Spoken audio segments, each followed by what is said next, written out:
please subscribe and don't forget to press the bell icon to get notified whenever we upload a new video. Asian markets narrowly mixed on the first trading session of the second half of this year. This rally that you saw starting on Friday in the mid caps and small caps is perhaps your last opportunity to realign portfolio. We should generate this year about 12,000 crores of operating profit. But there goes the bell, and the Nifty bank is the only one that's in the red. The Nifty is flat, actually.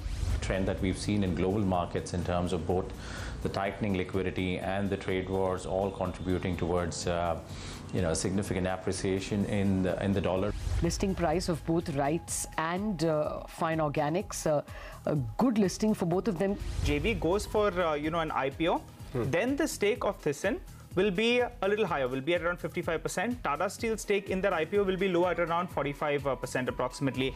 Very minor pullback which is currently underway. So the Nifty's seen a recovery of close to about 30 points from the low point of the day. We're still down 80 points on the Nifty.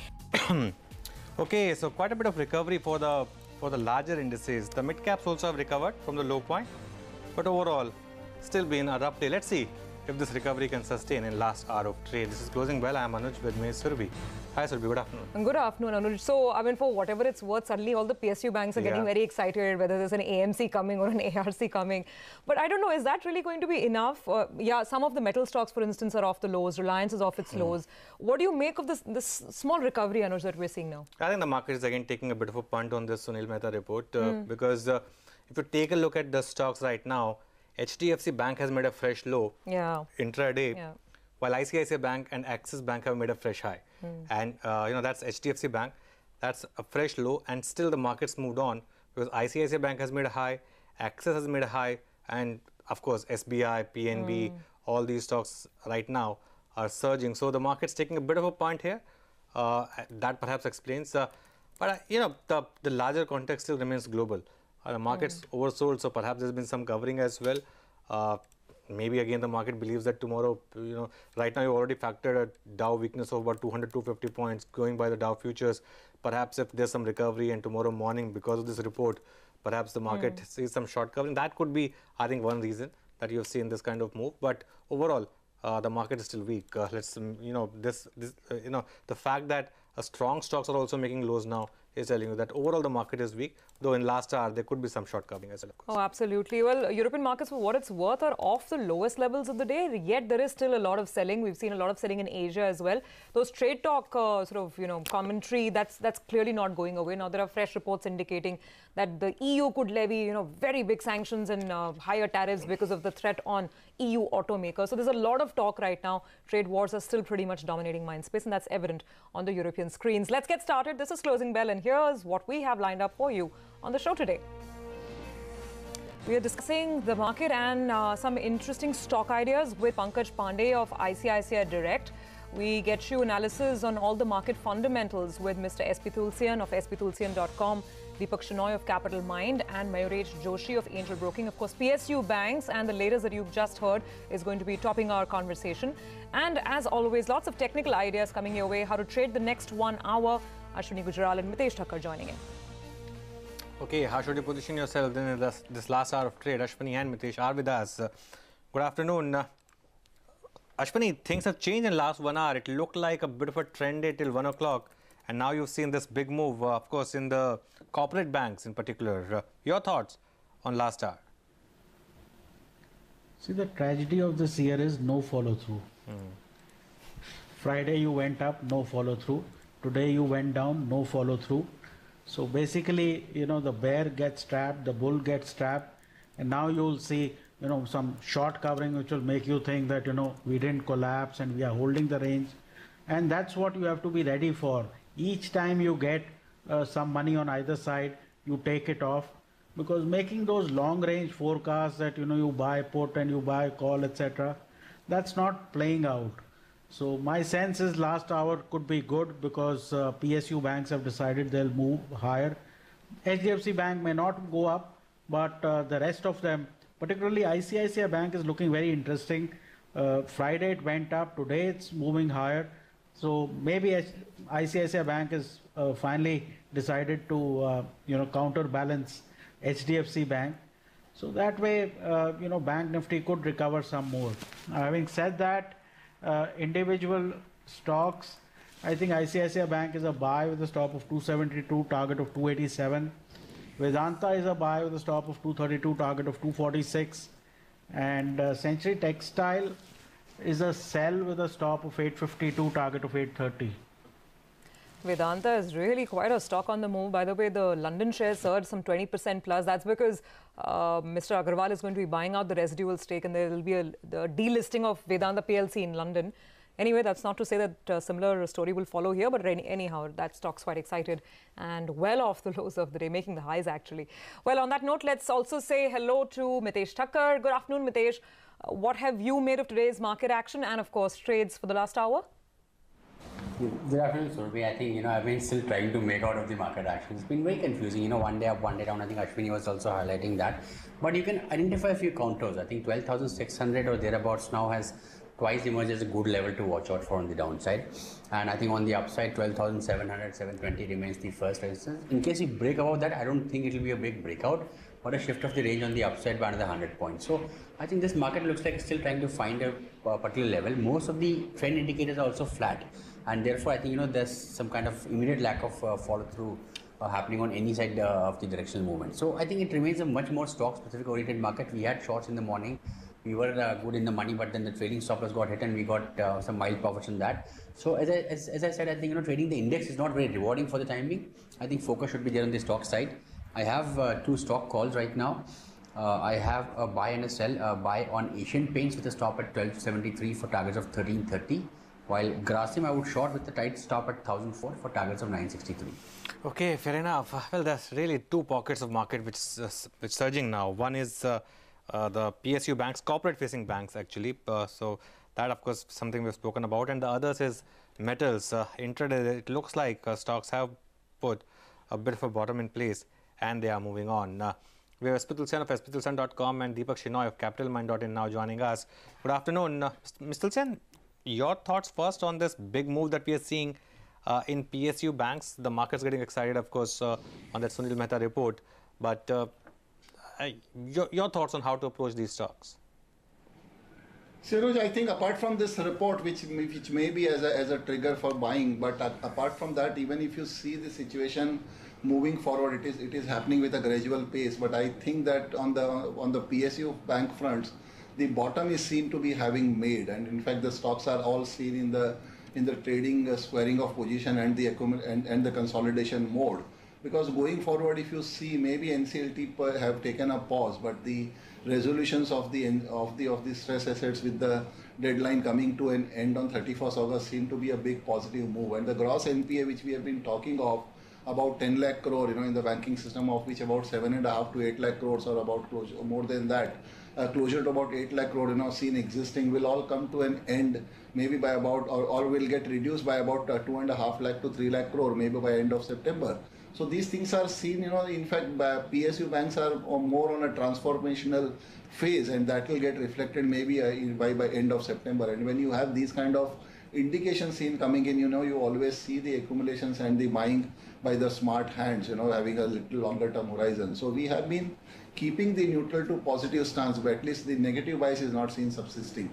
So maybe this report may be seen as an instrumental, but apart from that, I think that the stocks were warranting for all these type of short covering and fresh buying.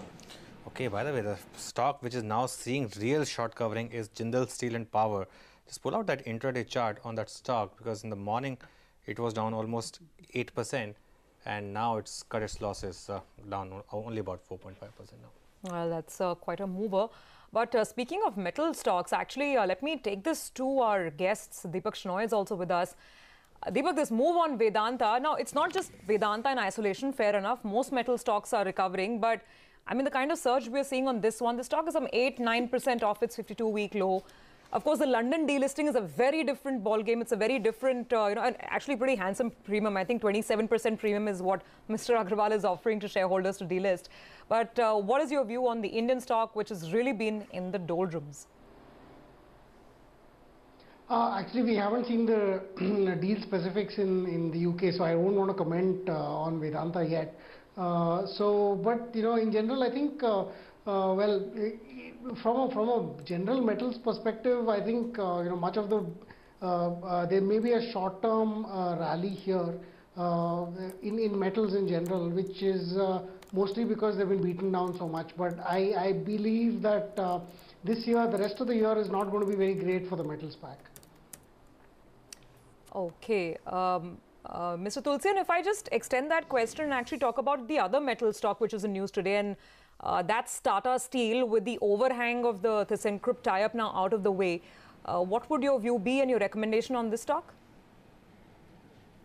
So, in fact, we have been keeping positive bias on all the ferrous metal stocks, and since you have referred of Jindal Steel and Power, let me add here of the Steel Authority also. I think these two will be really the turnaround candidates which will keep showing with good profits, because all have been disappointed to a great extent. Now coming specifically on Tata Steel, in fact Bhushan Steel acquisition will see really the improvements in their EBITDA margin here in India, and in fact the struggle which they've been facing in the Europe, which is also seen to be coming to an end with the ThyssenKrupp JV getting through, which will also see the reduction of their debt in the which will have it's a non-recourse to Tata Steel, and the reduction to the extent of 2.5 billion euro is all about closer to about 20,000 crore is seen positive. Though market was little apprehensive that 35,000 crore debt has got increased because of Bhushan Steel acquisition, but that is again seen as a pricey asset. So maybe on a net of basis, with the reduction of debt of about 20,000 crore, and I don't think that market will be too much worried now.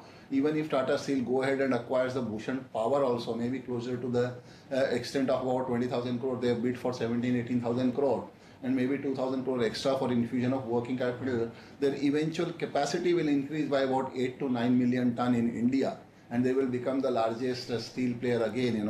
So taking all this into consideration, our view is positive on the ferrous metal, but Tata Steel may be third or fourth on the pecking order. Maybe JSW, maybe Jindal Steel and Power, Steel Authority, JSW Steel and Tata Steel. Okay, by the way, the trade of the last 2 days really has been tightened, and now look at the stock making a move, fresh move on that. It looks like a fresh breakout is now on the anvil for Titan. 894 is what we have on the stock now. Ashwani, what next technically? Because obviously there's big buying now. That selling overhang is now done, and we saw that move yesterday from 200-day moving average. Now at 894, what are the next technical levels? See, this is one of the few stocks which hasn't broken its 200-day moving average. So that way it qualifies for the 52-week high sort of stocks, and it came off because of that selling. So once we get past this 910, I think all-time high should come in on Titan. It should be with the Jubilants of the world. So chances are, if you buy here, your stop is now about 830, and you should get about 1,000 in a few days. Okay, that's a view on Titan. PSU banks continuing to move higher. SBI obviously is leading that charge, about a 0.5% gain on that stock that's continuing. And that's one of the major moves of the day. Of course, the other one which has continued to see inconsistent buying is Infosys. That stock fresh 52-week high coming in for that one. Well, okay, on that note, I guess we can take a very quick break. Anuj? Before that, I think we have Chandra now talking on that Tata Steel ThyssenKrupp deal. If we can have some visuals on that, and yeah, let's cut to that for a bit. Then speed, because resilience is very, very important. And this period has helped us to engage with all the stakeholders, the employees, the unions, and all stakeholders to get everybody on board. So we're very glad we are here today. For both of us, for both companies, the creation of ThyssenKrupp Tata Steel as a highly competitive steel manufacturer is based on a strong industrial logic, on strategic rationale. We have no doubt in the material as such. On the contrary, steel is a fascinating material, and if you look in your daily life, you will use it all day long. It's also one of the most environmental friendly and sustainable material because you can recycle it without any loss of the quality of the material. However, supply and demand in Europe do not match. We have significant overcapacities worldwide, but also here in Europe.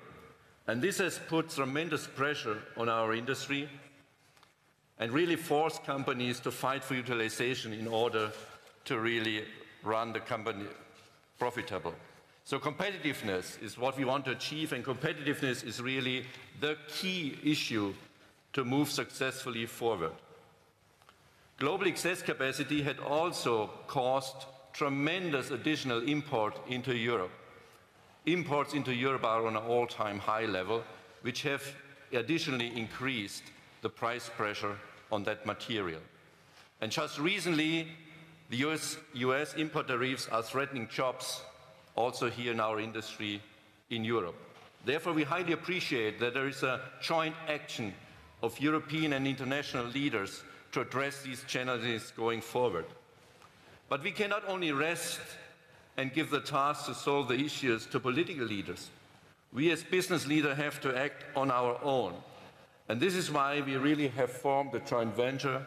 It's really a market-driven approach to solve that issue, to really face the challenges of the European industry and secure jobs and secure the value chains for our customers. So, how do we come together as businesses in these times? Only by achieving scale, by joining forces and consolidating our strength. What this helps us to do is to achieve a tremendous focus on quality, on technology. Both ThyssenKrupp and Tata Steel have an excellent research and development investment.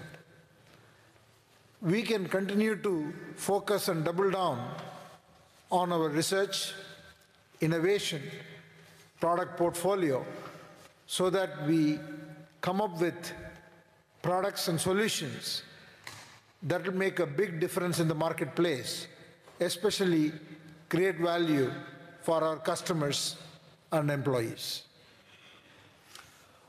One of the very first principles Chandra and myself have discussed and find common ground immediately is how we manage the company. And we will manage the company as one company, one balance sheet, one cash flow. The headquarters of the joint venture will be in the Netherlands, and it's a big company. We are actually forming something great. Because imagine, there will be working 48,000 employees, generate sales of around 17 billion. Okay, that's of course done deal now. The markets reacted to it, and of course we have statements from both. Now we'll take a break. Up next we have Pankaj Pandey of ICICI Direct to discuss the markets and of course some interesting stock ideas from investment purpose at this point.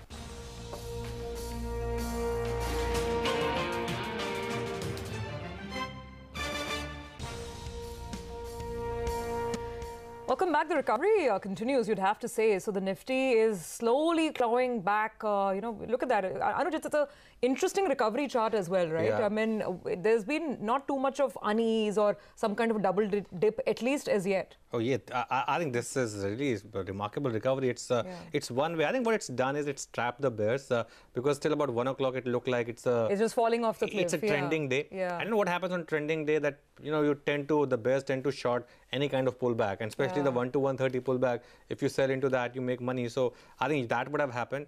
But honestly speaking, I think that the story of the last 2 days for me and the lesson from the markets really has been on Titan because yesterday it opened around 820, right? Which was also a 200-day moving average from 820 to 905 in a matter of a day and few hours. It's a 10% move that we're talking about. Titan is the stock that we're talking about right now. So, it didn't even see any kind of, like yesterday, it didn't see too much of delivery buying. Today it will be really interesting. I mean, not big delivery buying. Today it will be really interesting, but it's clearly put a bottom in place. Now it will be interesting to see if it's actually going to make the previous high, because that that basket had outperformed. This one had underperformed for a reason. And now that reason, I think, is out of the way, of course. Yeah, actually, let me take that question, Deepak, to you. I mean, I think the debate now is no one doubts the, the pedigree of this stock or this company, but the debate is, can Titan really cross 1,000 in a sort of sustained manner, or does the valuation become too top-heavy at that point in time? Which side would you be on? It's it's an interesting stock. It's a lovely player in the market, whether you talk about from the watches segment or the jewelry segment. But I think on the jewelry segment, there's something quite interesting that's happening. We've seen Gitanjali Gems nearly, it's out of the business. PC Jewelers has been affected. So a large amount of the retail, large brand format jewelry stores, we've I think got now Rajesh Exports and a couple of smaller companies, but there isn't, the organized competition wise. I think Titan's one of the beneficiaries of the competition dying out. So also there's a lot of trust in the Titan brand, and I don't think anything has happened that will ever diminish that trust right now. So they will stand to benefit. Having said that, this is not a cheap stock to buy. It is it factors in a lot of growth right now, and I think from that perspective, it would be better if one wants to build a position that one builds it over a significant period of time, maybe 1.5 years, because at these valuations, I think putting a large chunk of money is not a great idea. Second problem has been the fact that Rakesh Jhunjhunwala has sold a part of his stake, which I think reflects, because a lot of people coattail some of the investors here. So they, look at that and say we'll sell. So that adds another bit of pressure. So I think otherwise, great company, just valuations are not great. Okay, by the way, that's a real good number what we're seeing from TVS Motor. I think that overall sales number has beaten estimate by a good 10 or 15,000. Just put out that number. As exports also up about 49% at 66,000 units versus 44,000 units. But I think that overall number, total sales 3.13 lakh units versus Nomura expectations of 2.99 lakh units. This really would go down as perhaps the stock of the day in terms of the auto stocks, perhaps the number of the day. Ms. Tulsian, that's a big number that TVS Motor has shown right now. That's right, Anuj. And in fact, I think that if you really see from April onward, 3,05,000, 3,10,000, 3,13,000. So it is sure, it's certain that now they have come in the 3 lakh trajectory. In fact, that mark we have only seen in the month of March when they posted sales of about 3,25,000, but that is very usual, with all the March months seem to be quite good. So the strategy of TVS Motor has always worked out very well, that they have been focusing to increase their market share. Maybe they may not have focused much on the margin accretion, which has in fact disappoints the market when they declare their quarterly numbers every time, because market feels that probably the increase in their margin will also be seen. So maybe once this 3 lakh figure has come on a monthly basis, this is seen quite sustainable, which otherwise was seen at 260 to 270 before whole of FY18 on an average basis. So and stock having corrected from now to a level of about 560, 570. I think this makes a very good entry point, and probably on in two-wheeler space, if you take a call on the relative gain on from the share price point of view, I think TVS Motor will reward maximum among them when compared to Bajaj Auto and Hero Motor. That was actually going to be my question, sir, because TVS has been an underperforming stock. So you've already outlined the pecking order for two-wheelers. Before we wind up our conversation for the day, Maruti's numbers were also good. I mean, there's no taking away. One can nitpick. One of the brokerages, I think Motilal had a slightly higher estimate. Again, Maruti has also fallen off its 52-week high. Do you think these are interesting entry points for Maruti at all? Yes, 100%, because if you take this 7 days, the maintenance shutdown, and in spite of that, if the company is posting a sales of about 1,45,000 vehicles, because I don't think that the things are, this number should be taken anything, in any manner bad, because even if you take 1,70,000 and just take an average of that, knocking off 7 days for maintenance, I think things are looking quite good. They will definitely be catching up that the sales in the coming months. Some of their models are really enjoying good waiting period. So we have been keeping, and in fact these, let me add here the iShare Motor also because if you see the flattish kind of performance on the monthly sales number should also be taken as an entry point, because stock having corrected, if you take the case of Maruti and Eicher Motor, both are typically moving in a range, maybe Eicher Motor in a range of about 28,000 to 31,000 and Maruti maybe in the range of 8,600 to 9,200. So both are now ruling closer to its lower end, maybe Eicher exactly at the lower end of 28,000, while Maruti is a bit higher. So both the numbers are, in fact, I would be quite satisfied and will be taking the buying opportunity after seeing these both sales numbers. All right, Mr. Tulsian, we let you go on that note. Thanks a lot for joining us. We'll have a discussion with you tomorrow, of course. Before I invite Pankaj Pandey, I just want to get back to Ashwani. By the way, just pull out intraday chart of HDFC Bank. That is now trying to make a bit of a move and is recovering from the lows that it hit. But Ashwani, of course, the real story of last hour has been on PSU banks and metals. Your thoughts on this rally? See, nothing really comes out of these PSU bank rallies.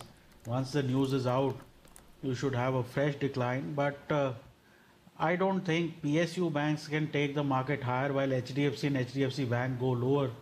So that way, it's still a sideways, shifty type of market, narrowing, contraction.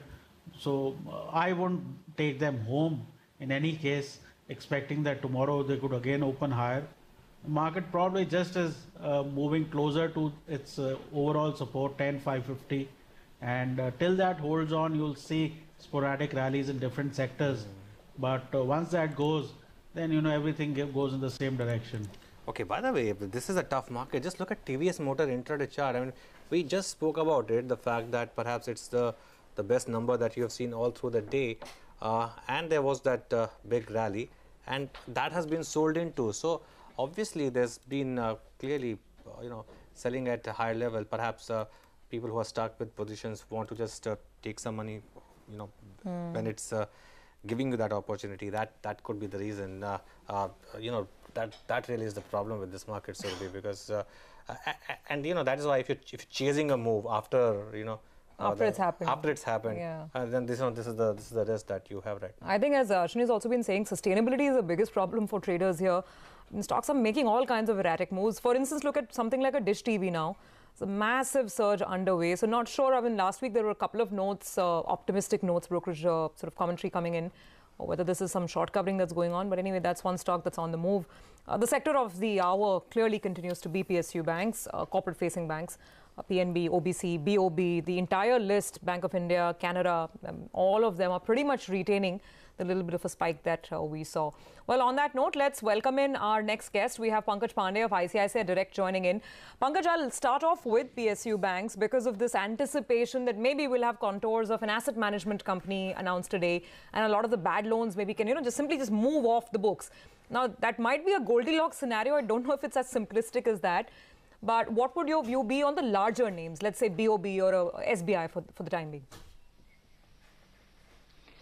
So, good afternoon, Surabhi. I think on the PSU banks, if you look at, there are multiple challenges, but the biggest challenge is capital for growth. I think most of the banks, including tier 1s and most of the tier 2s, or almost the entire basket of tier 2, will face capital challenges, and which is why growth again would be challenged or would be constipated. And as a result of that, I don't see a structural performance there, but you have some of the stocks like Indian Bank, which is sitting good on capital, does not have challenges on the NPA side. And similarly on the tier 1 names, you have BOB and SBI. I think beyond that, you really do not have a place in the PSU side. So these are the names is what one can look at from a longer term perspective, because it looks like that these players will be able to manage capital for growth. Otherwise, I think market clearly prefers stocks where we see growth, where the companies can raise funds for growth. I think the rest of the PSU banks would find challenge. I think some bit of a yield correction in US and possibly a positive rub-off domestically, I think might be a short-term reason for why we are seeing this kind of a shorter uptrend in the stocks. But I think one should not be really chasing a lot of these PSU names. Okay, should not be chasing PSU banks. Pankaj, hi, good afternoon. What about auto names? Today, most of the companies have declared good numbers and healthy numbers, but the stocks are not really reacting the way they should have. In fact, most of them are way off their highs.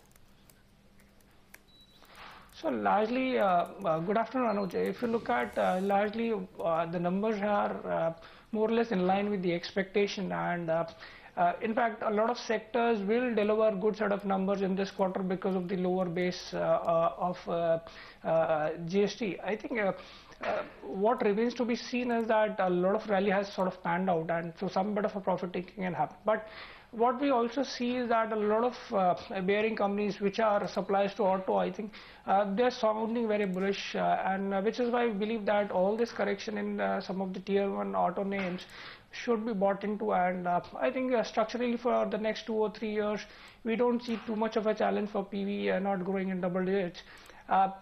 Two-wheeler can keep growing in high single digits or low double digits, and CV, I think if we get or for the next 2 years growth is expected to be good, and in case if the government comes up with a scrappage policy, I think the outlook beyond 2020 also would remain good.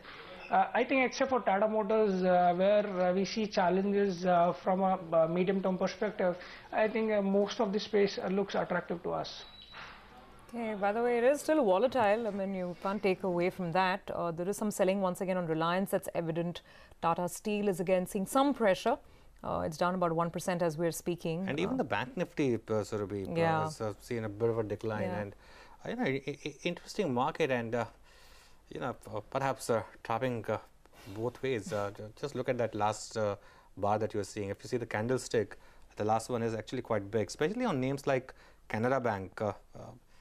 You could have all the Mehta committee reports, but at higher level, obviously they're selling. And I think at some level you start learning with experience, Anuj. So this reaction is nowhere close to the recap day, right? We remember what happened that day. We remember what happened subsequently. So right now all kinds of committee reports can come, and I think the market's taking a far more measured approach. Oh, obviously once bitten, twice shy, But IT is doing well. Infosys is up 2%. I think Infosys really has been the really strong stock for the market, even stronger than TCS over the last 3 or 4 days, consistently making new highs. Just look at that. That's phenomenal move on TCS, right? Infosys right now. Oh, absolutely. Pankaj, actually, let me take these two stocks up with you. I mean, TCS, we know that now promoters will participate in the buyback. So to that extent, those who are looking to tender, the acceptance ratio goes down. But between these two stocks, if you were to take a portfolio pick, which one would it be? Of between Infosys and TCS, TCS is what we have in our portfolio. I think recently what we have seen is that TCS has done well in terms of big ticket deal wins, and which is why structurally we believe that though TCS, if you look at in the last 6 months, has been one of the best performing stocks in the Nifty. It has gained about 38%. But we still believe that the company would be comfortable in terms of delivering low double-digit kind of a growth. And I think even though the stock has run up, we still believe that the stock makes good sense going forward. I think the digital as a vertical is doing fantastic for most of the companies.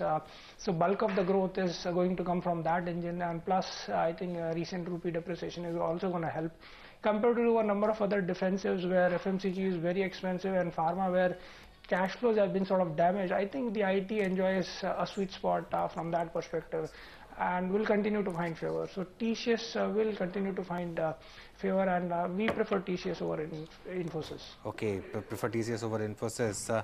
Now let's discuss some individual stocks, and here I just want to put the caveat on board that what Pankaj is discussing here is good quality stocks that have fallen, not essentially the mid caps or small caps. AIA Engineering, Pankaj, we all know the story here. It's one company where the earnings growth hasn't suffered in the past. You reckon it's a good investment for portfolio buyers, for portfolios now? Well, absolutely. I think if you look at this company is a good player in high chrome mill internal segment, and what we have seen is that in the last year the overall volume growth was in single digits, but in Q4 the volume growth was in double digits and largely led by mining segment, which contributes about 60% to the overall volumes. There the growth was 20-odd%. And what the company has really guided for is additional volumes of 40 to 50,000 for the next 2 years, and the company is also undertaking a similar capex. And this company has got a good growth of 23-24 odd %, and we expect a good double-digit both top line and bottom line growth. And compared to a lot of mid-cap market or universe, this stock has been relatively flat or quite resilient given the market conditions, and which is why we like this stock with a good growth story for the next 2 years with a target price of 1880. You also have Forgings and NRB Bearings as your picks, Pankaj. I'm guessing an extension of your positive stance on autos, so auto ancillary is a play that you like? Absolutely. So I think in case of Forgings, we have a target price of 1650. Now last year this company delivered excellent set of numbers with top line growing by 30 odd % and bottom line improving by about 58 odd %. Now in Q4 the company has commissioned a new mill, 8,000 ton press, and they are also looking to increase their capacities from about 65,000 tons to about 110,000 tons in the next 2 years. So we would expect a good volume growth for the next 2 years with stable pricing environment. And in fact, what we were expecting in terms of numbers in FY19 to be delivered, the company delivered in FY18. And this stock is trading at a discount to the market leader, and we believe that given the kind of growth it is delivering, this is trading at about 15.5 times and should be trading at about 20 times, and which is why it offers a good upside with a target price of 1650. Fair enough. Pankaj, thanks a lot for your time today. It was good talking to you with so many sector and stock ideas. We'll take a break. Up next, of course, we'll get you the BTST ideas, buy today, sell tomorrow, from our technical experts. And also up next, it's Monday, which means it's time to get you Mid-Cap Mania. We'll see what Nigel is tracking today.